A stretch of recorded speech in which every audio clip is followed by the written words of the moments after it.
in recent years, many policymakers and legislators try to promote the use of automation as a silver bullet solution to different categories of online content, from online hate speech to disinformation or misinformation. Often this type of content is deeply context dependent, and thus it's quite likely that automation will continue failing, generating false positives, and thus violating directly or indirectly users' right to freedom of expression. This argument of using automation as a magical solution to different societal phenomena, which will ultimately only result into removal, blocking, or deletion of the content, is very dangerous from the human rights perspective, and especially for the right to freedom of expression online. Due to the numerous privacy concerns,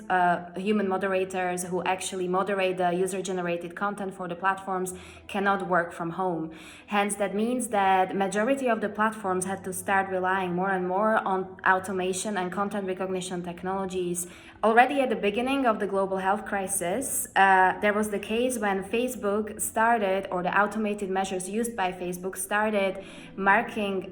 posts such as legitimate, newsworthy articles about the spread of COVID-19 crisis,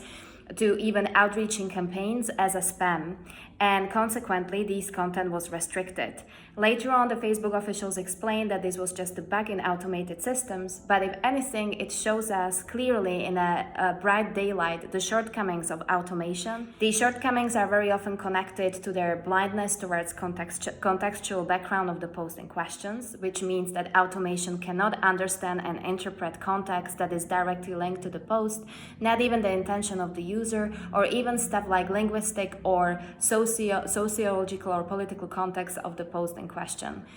For those reasons, very often, if automation is just blatantly done with no guarantee of human review, it will end up restricting the posts that are completely legitimate,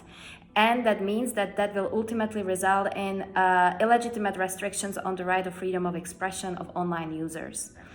All steps that the governments are currently taking, or the companies are currently taking, will determine the health of our democracies after the crisis. The consequences might be far-reaching, and therefore it's really now when we need to decide what kind of world we want to live in after the crisis, how our human rights will be protected and respected, and in what state we will find the rule of law when the emergency is over.